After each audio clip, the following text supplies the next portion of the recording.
Hello everyone, thanks for joining us on this edition of the 6 p.m. primetime newscast on EQUINOXE television, live from our headquarters in Cameroon's economic capital, Douala.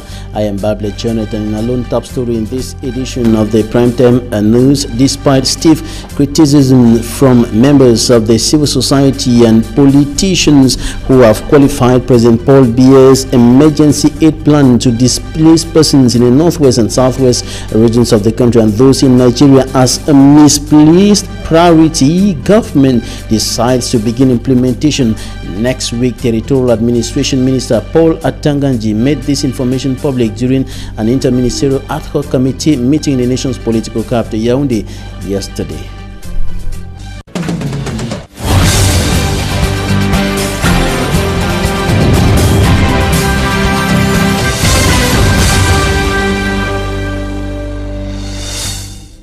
Thanks for joining us on this edition of the news on EQUINOXE television. Despite the fact that so far government has collected just 1/10 of the envisaged close to 12 billion francs CFA for the emergency aid plan to displaced persons in the northwest and southwest regions of the country and those in neighboring Nigeria, government has announced that the implementation of that plan begins next week, and the Territorial Administration Minister Atanganji Paul published this information during an interministerial ad hoc committee meeting in the nation's political capital, Yaoundé, yesterday, despite stiff criticism that continues streaming in from the civil society and, of course, from politicians. Details in this report compiled by Fomi Armstrong Sanda.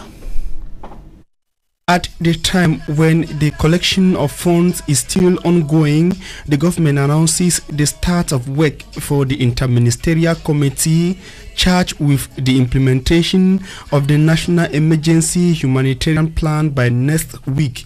We are holding this meeting after receiving precise instructions from the head of state, His Excellency Paul Biya, who has instructed us to give him a clear program on how we intend to carry out activities on the field. And I can clearly tell you that as from next week, we will start our activities on the field. Alongside the Minister of Territorial Administration, President of the Interministerial Committee are members of government involved in the management of the Anglophone crisis. Even when it is certain that their activities begin next week, very little is known on what exactly will be done and how it will be done on the field. The technical ministries have come today to see how to execute the plan of action. With the Minister of Communication taking an appointment with media men and women, it is expected that a detailed action plan will be unveiled by the government spokesperson. The National Emergency Solidarity Action Plan was launched by the Prime Minister, Head of Government Philemon Yang, on the 20th of June 2018. The committee is therefore about to begin work at the time when approximately 700 million francs CFA have been collected out of the initial envelope evaluated at 12.7 billion francs CFA. And the Social Democratic Front, as well as other opposition political parties and members of the civil society, continue maintaining that President Paul Biya's emergency aid plan is like taking the second step before the first. In other words, it's a misplaced priority. They think that the crisis should have been resolved first before any humanitarian action. Details in this report by Fomi Armstrong Sanda. According to the SDF senators during a press briefing in the nation's political capital Yaoundé, the institution of the Special Humanitarian Emergency Plan initiated by President Paul Biya to help displaced and aggrieved English-speaking Cameroonians in the northwest and southwest regions is less important than dialogue, which could be a possible solution to the Anglophone crisis. We, the SDF senators, have expressed our reservations regarding the ongoing contribution or donations. Our reservations are predicated on the fact that priority should be given to inclusive dialogue that will lead to a lasting solution to the crisis. A project that focuses solely on addressing the humanitarian component of the crisis while violence escalates with every passing day is clearly designed to fail. For in our considered opinion, it is tantamount to putting the cart before the horse. According to the SDF senators, ever since the humanitarian emergency plan was launched, the death toll continues to rise in the two English-speaking regions as violence and gun battle continue. The question that begs for an answer is thus: under which emergency humanitarian assistance plan shall the additional losses be covered? A comprehensive approach is therefore required, beginning with an emergency peace plan that will stem the tide of violence and put an end to further killings, destruction of property, and displacement of persons. To the opinion of the SDF senators, the proper approach to manage the humanitarian emergency plan would have been the setting up of a commission headed by an independent personality that would include other political parties, religious, civil society, and traditional authorities to manage the humanitarian effort. The senators find it unacceptable the persistent refusal by parliaments to carry out debate on the Anglophone crisis, but instead are now compelled to contribute towards an effort over which the parliamentarians seem unable to control, despite their constitutional power to control government's action. Innocent as a reporting. Now we come back to Fomi Armstrong Stander, who reports Barrister Agbo Bala's condemnation of the poor detention conditions, notably concerning inmates at the Boya Central Prison, some of them who were recently transferred to the nation's political capital, Yaoundé, and the president and founder of the Center for Human Rights and Democracy in Africa, Barrister Agbo Bala, has been condemning their poor detention conditions, calling on the authorities that be to do something to ameliorate the conditions in which inmates are being detained, especially the Anglophone inmates as well as other inmates in detention centers across the country. For me, Armstrong Sander. In a soft copy document dated Tuesday, July 3rd, 2018, Barrister Kongo Felix Agbo Bala, president of the Center for Human Rights and Democracy in Africa, describes the torture of some 18 Anglophone detainees in Yaoundé as brutal. The 18 detainees were ferried from the Boya Central Prison in the southwest region of the country to the KMER Maximum Security Prison in Yaoundé, where they are currently detained in Kosovo, a section of the Kondenge prison.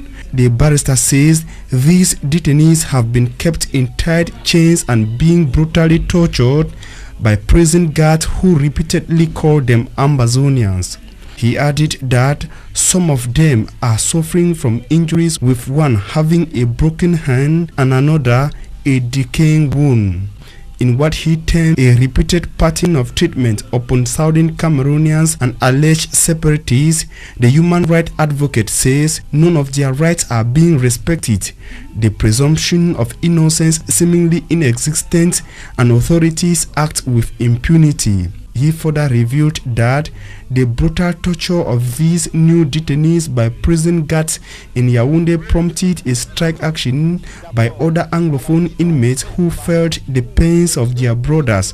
The same document says the strike action caused the registrar of the Kondenge Maximum Security Prison to react by disclosing that the order to place the said detainees in chains came from hierarchy. Our efforts to get corresponding images from the Kondenge Maximum Security Prison were fruitless. Coming up, we take a look at rising insecurity in Cameroon's economic capital. Douala focus is, in this newscast is on the Besenge neighborhood, one of the areas where theft and other criminal activities are on the rise. No day passes in Douala without a city dweller falling victim to any form of aggression. Armed robbery, banditry, rape and killing are the most common forms of this phenomenon in the economic capital Douala. One of the neighborhoods highly affected by increasing insecurity is Besenge in Douala 1 subdivision. this quarter is bad. The security of this our area is dangerous. We don't have. We cannot say we have people who take care. If there's any problem, they will come, or police or any person who is capable. Many have reportedly had their telephones snatched by bandits along the stretch of roads from Akwa to Rome Point Daido through Besenge. 2 days ago, armed robbers broke into a microfinance institution, held workers at gunpoint and made away with a huge sum of money. Faced with this persistent insecurity, inhabitants of Besenge have been questioning the role of the forces of law and order. Even when there's as what happened, Brakash in our area here, we had nobody to intervene. We went right to the police office to call policemen to come and intervene. They refused. They told us that they don't have that right, that we have to go to another police station, that they should come and intervene. To put an end to this problem, the population of Besenge have a couple of suggestions to make. They should know that we are living because they are also living, and then they are there to protect us. But if we don't have protection, we don't know what to do. Then we find ourselves in a pit. To give Douala city dwellers a permanent reason to have a sound sleep, social critics say law and order must come back to whom it is due. And the minister delegate at the presidency in charge of defense, Joseph Betia Somo, has dismissed information circulating indicating that some French soldiers had joined the Cameroonian armed forces to fight the separatist fighters in the northwest and southwest regions of the country. He's at the moment answering questions from parliamentarians at the hemicycle in the nation's political capital, Yaoundé, and he has said the information that had been circulating suggesting or saying that some French soldiers had joined the national armed forces in the fight against the secessionists in the northwest and southwest regions of the country is false. That is the information streaming in right away from the nation's political capital, Yaoundé, where the minister in charge of defense is answering questions from parliamentarians at the hemicycle in the nation's capital. And a few days after the President of the Republic, Paul Biya, made some major appointments in the health sector, he has again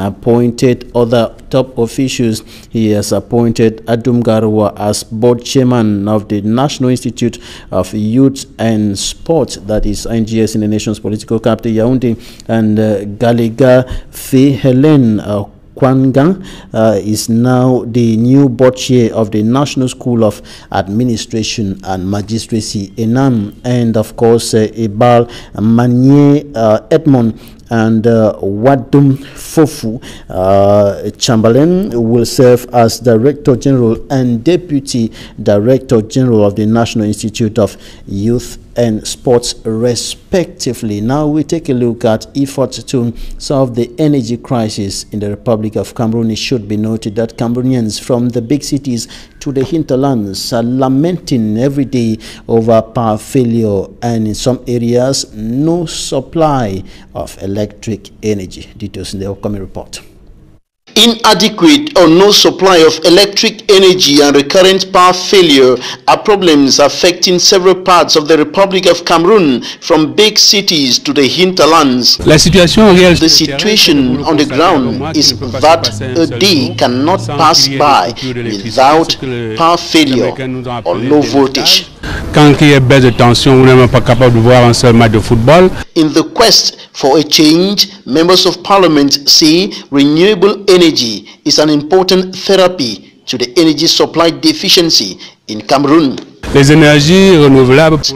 Renewable energy could be an alternative to supply the maximum quantity of electric energy at low cost to the majority of Cameroonians, especially the needy. Our Chinese, German and Swiss partners with whom we collaborate could supply kits of solar energy to solve this problem. Parier à cette situation.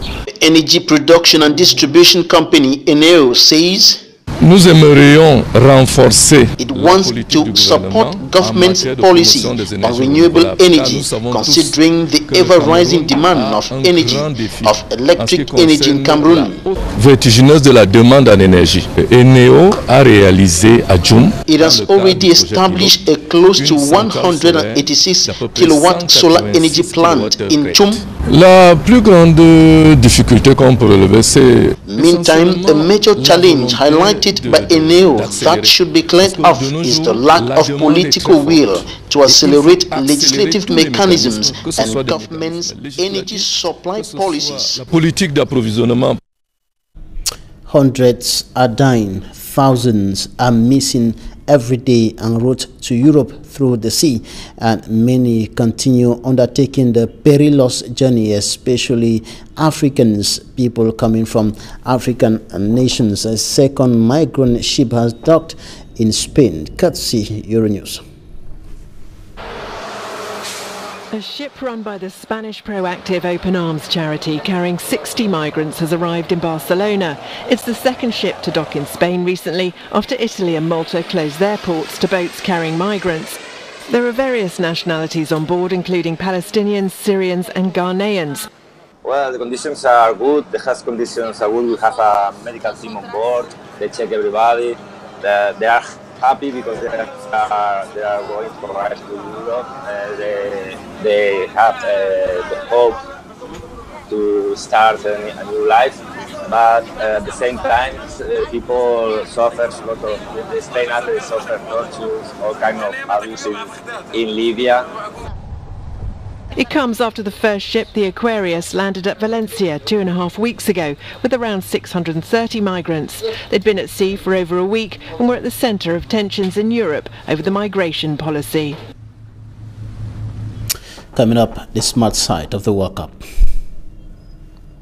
We begin the smart side of the ongoing 2018 FIFA World Cup in Russia with news on Griezmann in the French national squad. Manjikan Gebre, good evening. Good evening, Babila, and maybe before we begin with the first issue on our lineup, just to know that it's going to begin tomorrow. They have been on 48 hours of race. I'm talking about the teams that qualified for the quarterfinals of the 21st edition of the World Cup ongoing in Russia. And to note that already tomorrow we are going to have 2 South American versus 2 European teams that will go on the pitch, and among the two we have 3 champions that will be going. We have France, we have also Uruguay, and we also have the likes of the great nation that they call England. All of them that have picked up the title at least once. They will be going to the pitch tomorrow, but it's going to be something that is going to actually, we have Brazil that is also going on the pitch tomorrow. Brazil is a champion, so we have 2 South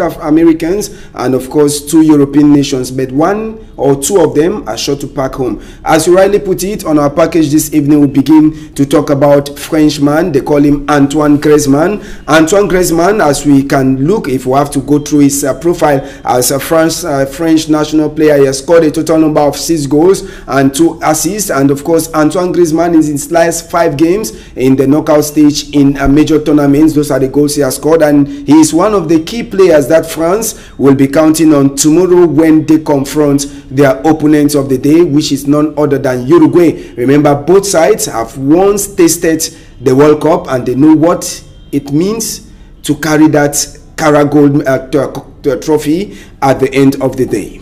And Griezmann and the Blues of France are making their way to the top of the competition. Steadily but slowly they are making their way up, and just to note that France have never been beaten by a South American opponent at a World Cup since losing to host Argentina. That was in 1978. They have won 5 and drawn 4 of their matches. Now, just for us to note that we have some injury concerns that we are going to talk in the course of this edition. We had the name of Edison Cavani that is coming up. Edison Cavani is one of those dreaded strikers for Uruguay. That is, we hear he's injured and he might be sidelined tomorrow in their game against France. Is the latest we are having from Russia. Edison Cavani might be out of the game. That is tomorrow. And just to know that Edison Cavani is a perfect colleague of Luis Suarez. They are the key strikers of Uruguay up front. If he's not there, Many questions will be running in the minds of supporters. Will they actually succeed or not? That is a question we are asking, but it is not yet confirmed. It is feared that Edison Cavani might be out of the game against Le Coq de France tomorrow. Now, you want to take us into the record books to take a look at records as far as France and Uruguay are concerned. Yeah, before we get into the record of France, Uruguay, Babila, to note that Uruguay themselves, presently we have a striker who is struggling to climb on the ladder. I'm talking about top strikers of Uruguay in a World Cup. If we look at our table this evening, you will see most FIFA World Cup goals have been scored this far. We have one person, Oscar Miquez, who has a total number of 8 goals, and 2 current players in the Uruguayan squad. They are almost reaching that level. Luis Suarez needs just a single goal tomorrow to equalize Oscar Miguez, who is the top scorer now for Uruguay in terms of World Cup history. And of course, Edison Cavani is on 5 goals.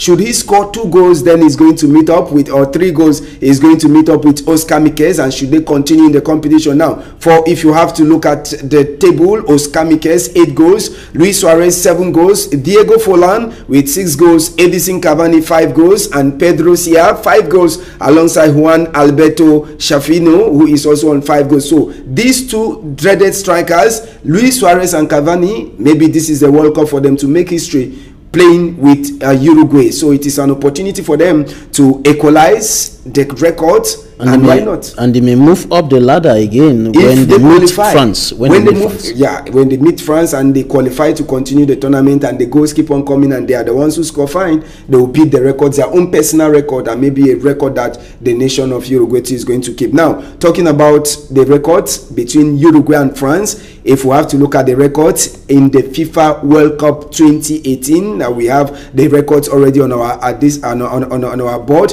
We have the quarterfinals that have reached. Uruguay this far, they have played 5 quarterfinals games. France, they have played 6, and now we have 3 quarterfinals won by Uruguay and 4 won by France. And just to note, in this course, all of them, they have actually been so performant, even though France is having an upper hand in terms of experience in that confrontation. Now, the Uruguay versus France encounter that we're going to watch tomorrow is going to be handled by a South American. We have a South American team that is playing against a European team, and it is a South American who have been appointed to handle that game. The referee of the game is coming from Argentina, and he is called Nestor Pitana, who will handle the game Uruguay versus France. So it's a South American. So, you know, Babila, if we want to look at it critically, we might want to say, with our own African eyes, we want to say that FIFA is already giving a side on the South Americans, because Uruguay, South America, referee from Argentina, South America. Argentina that has been kicked out of the competition. Yeah, and who knows? He might play a game off, and he find his country, representing. Even though he's a human being and he's making mistakes, but we believe that he's a referee and he's going to do his job according to the rules and regulations of that profession. Well, that's well said by Babila. And apart from the France-Uruguay encounter tomorrow, we have 2 games. We decided to look into Brazil also. Brazil will be taking on Belgium. And in the 2018 World Cup this far, if we have to calculate the number of goals scored, we have Brazil that have scored just 7 goals in front of goals. The Belgian side is very, very offensive. They are dangerous in front of goals. They have scored a total number of 12 goals against 7 for Brazil at the ongoing World Cup. And the one good thing with Brazil, they have a very solid, impermeable defense. They have conceded just 1 goal against 4 for Belgium. So it's going to be a tough match, between Belgium and of course Brazil. That will be coming up tomorrow. And we looked into one player who is the man who is the breadwinner, the breadwinner and the Brazil, or the goal winner. Let me say, he is the person that most players want to pay attention on, but there are other important players that Brazil do have. He is Neymar. They have blamed Neymar da Silva Jr. that he has been making so much delay tactics since the World Cup started. According to our statistics that we had, Neymar has slept on the ground delay tactics for at least 14 minutes. That is during the group matches from the group stage right up to the level where they are. Neymar has actually wasted 14 minutes of his time sleeping on the ground for no good reason, just to delay tactics. That is what we gathered. You know, he's somebody who is very good, but also very controversial, because some players, they say he just loves getting attention towards himself. After all, he's a big player. That's what people will say, that at the end of the day, he's a big player. All right, we now take a look at tomorrow's fixtures. Yes, tomorrow's fixtures, just for a reminder, we already discussed that. Tomorrow's fixtures, we have the first game that is going to pit Uruguay versus France, two former winners of the World Cup. Brazil versus Belgium. Brazil, once winner of the World Cup, against Belgium. They are still to taste that World Cup. But, as I earlier mentioned, there are 3 former World Cup winners that will be entering the pitch tomorrow, and 2 South Americans versus 2 European teams in context of tomorrow's game. Who is going to win? Who is going to go back home? It is only tomorrow we're going to talk about that. And just to note, as FIFA sanctions. Yeah, FIFA is already handling the game perfectly. FIFA has already sent packing 1 referee who was accused of mishandling or malhandling a game in the course of the World Cup. This referee is from German, and they call him, he's a German by nationality, and of course he is Felix Berich. This is the referee who handled the game between Switzerland and Serbia. FIFA has blamed the referee for not handling the game well, because a penalty that was very clear, referee Felix Berich decided not to give the penalty to Switzerland, enabling Serbia to actually beat Switzerland by 2-1. So FIFA has sent that referee packing. And just to note that already we are at the level of the quarterfinals. Many of us will not be watching matches again on this pitch. Moscow's Spartak Stadium is no longer being used. Another stadium that is not going to be used is Rostov Arena. That also will not be used again. And now talking about goals at the World Cup, just to note, at the World Cup already, we have a total number of how many goals that have been scored this far. It should be noted that in the course of the matches, we have been telling you this number of goals have been scored and this number of goals have been scored. To know that Belgium is one of those sides. 19 goals have been scored after 90. That is 19 goals scored after minute 90 in the World Cup. That means most of the goals are coming before 90 minutes. So 19 of those goals have been scored after 90 minutes. And maybe the last thing we should talk about, Babila, this evening concerns journalists themselves. You know, there are so many journalists who are in Russia, and they are also having the harassment from men. Like this picture that we saw, a journalist who is being harassed by a fan. You can see what is happening. He was trying to do his live stuff, and a fan coming from nowhere to disturb. So journalists are also having some little problems, and mostly the female journalists. The male are not leaving them to rest out there in Russia. Yeah, we saw that equally in the last edition of the African Nations Cup, when people like Sylvester Hippolyte Zanga were reporting, and so many people were crowding around them and almost choking them up in Gabon. Well, it's better being crowded than this harassment. You can be charged. Thanks, Smart Jikan Gabriel. That was the smart side of the World Cup. Thanks, ladies and gentlemen, for staying with us. Goodbye.